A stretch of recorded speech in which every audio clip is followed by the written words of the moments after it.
नमस्कार साथियों, मैं RS Abhimanyu Singh quintal tips from toppers के सीरीज़ में आपका हार्दिक स्वागत करता हूं। आज की हमारी खास मेहमान है श्रीमती पूनम। इन्होंने आरएस 2018 में 13वीं रैंक हासिल की। आपका हार्दिक स्वागत है। Thank you. नमस्कार अभिमन्यु, नमस्कार साथियों। सबसे पहले आप सबको बहुत बहुत बधाई हो कि आपने एक बहुत ही महत्वपूर्ण जो स्टेज था वो पार कर लिया है। अब आप एक अंतिम पड़ाव पर आ चुके हैं, लेकिन ये अंतिम पड़ाव ही आपके लिए ये तय करेगा कि आपका भविष्य या आप भविष्य में कौन सी पोस्ट पर आप जाएंगे। मैं आप सबको इसके लिए बहुत बहुत बधाई देना चाहूँगी। तो पूनम, मेरा आपसे पहला सवाल है कि आपने पिछली बार भी इंटरव्यू दिया था और इस बार फिर से आपने साक्षात्कार दिया, तो दोनों साक्षात्कार की तैयारी के अंतर को आप एक अभ्यर्थी के तौर पर किस तरह से देखती हैं? बिल्कुल। पहले जो मैंने साक्षात्कार दिया था उसमें एक थोड़ा सा डर था, क्योंकि वो किसी भी सर्विस के लिए मेरे लिए प्रथम साक्षात्कार था, तो कहीं ना कहीं मन में एक भय होता है क्या पूछेंगे।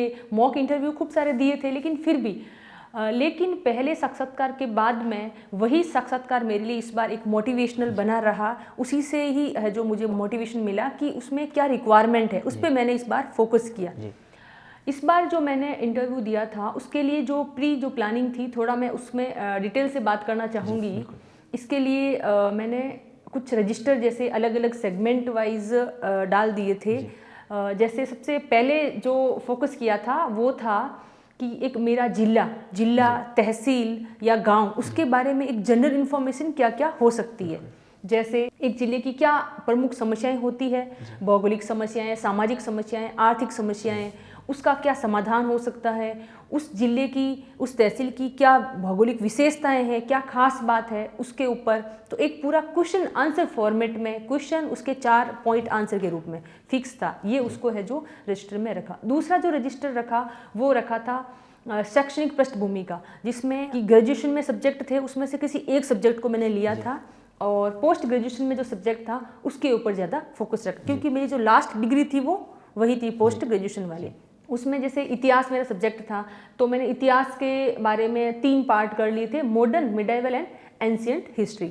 उसमें भी एक पूछते हैं कई बार कि फेवरेट सब्जेक्ट क्या है, या फेवरेट सब्जेक्ट के कौन सा पार्ट आपको ज़्यादा अच्छा लगता है। तो मैंने कहा था कि जो मेरा एंशिएंट हिस्ट्री, तो उस पर मैंने कुछ क्वेश्चन आंसर फॉर्मेट जो हो सकते हैं, जैसे गुप्त काल को स्वर्ण काल क्यों कहते हैं, कौन से एरा में महिलाओं की स्थिति बहुत ज़्यादा अच्छी थी, या कौन से राज्य, कौन से शासनकाल में वहाँ की जो प्रशासनिक व्यवस्था बहुत अच्छी थी। तो इस तरीके के जो क्वेश्चन थे वो मैंने अलग छांट के उसमें नोट डाउन कर लिए। फिर और एक कुछ रजिस्टर मैंने रखा था, जिसमें रखा था जो मैंने प्रीवियस जॉब की थी, बहुत सारी जॉब जैसे मैं कर चुकी थी पहले से ही, तो मैंने उनके सारे डिटेल्स है जो उसमें रखे थे। एक रजिस्टर रखा था करंट अफेयर्स का, जिसमें जो भी करंट अफेयर्स जिले का, राज्य का, देश का, अंतर्राष्ट्रीय स्तर के जो भी थे उसको भी क्वेश्चन आंसर फॉर्मेट में है जो मैंने लिखे थे। तो ये एक जो मेरी रिटन प्लानिंग थी, इसी के साथ मैं इसी रजिस्टर को बार बार पढ़ती और बार बार उसी को ही मतलब बोलने की प्रैक्टिस करती, ताकि अगर वहाँ क्वेश्चन पूछे और 1-2 या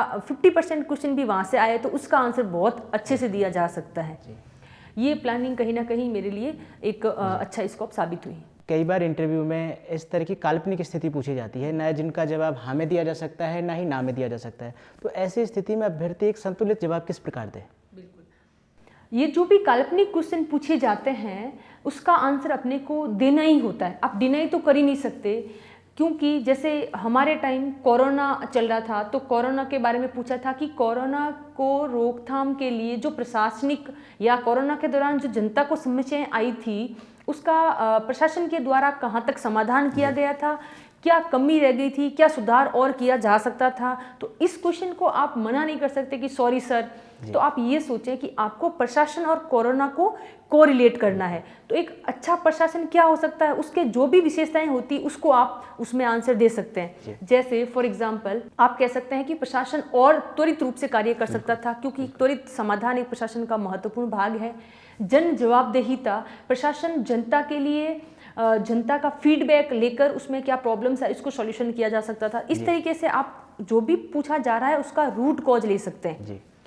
एक जैसे अभी मूसेवाला की हत्या हो गई है, तो अगर आपसे पूछ ले कि मूसेवाला हत्याकांड हो गया एक युवा इतना भयभीत है या बहुत ज़्यादा डर का माहौल है लोगों में, भारत में तो लोकतंत्र खत्म ही जैसा हो गया ऐसा लग रहा है, यानी वो आपको बिल्कुल नेगेटिव बातें करने की कोशिश करेंगे। बट आपको नेगेटिव नहीं होना है, आपको उस दौरान भी पॉजिटिव बने रहना है। जैसे अब आपसे मूसे वाला हत्याकांड के बारे में पूछ रहे हैं तो आप ऐसे कहें, सर ऐसे हत्याकांड तो विभिन्न देशों में भी होते रहे हैं, इससे आप लोकतंत्र की कमी या लोकतंत्र का फेल्योर नहीं बता सकते हैं।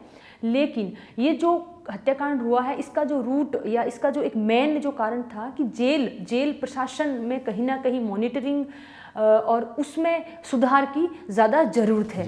तो इस तरीके से आप पॉइंट वहाँ पर बता सकते हैं।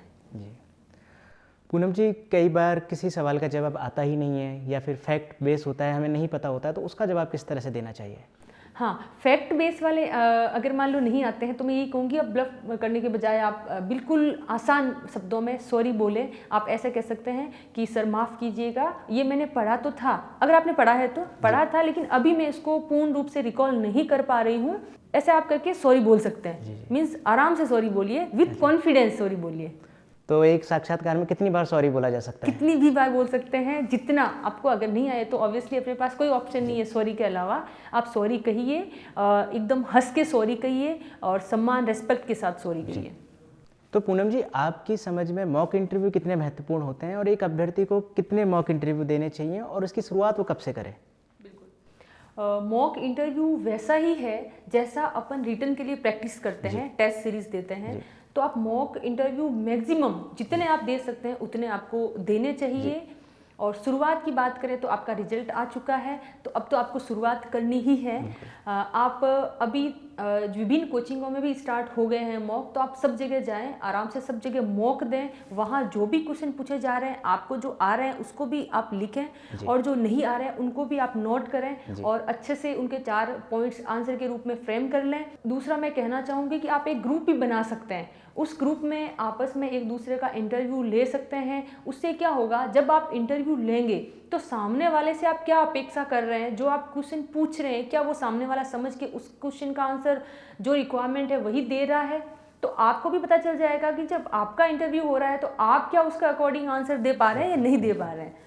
उस चीज़ पे आप ज़्यादा फोकस करें। तीसरा मैं कहूँगी कि आप घर पे भी मिरर प्रैक्टिस करें।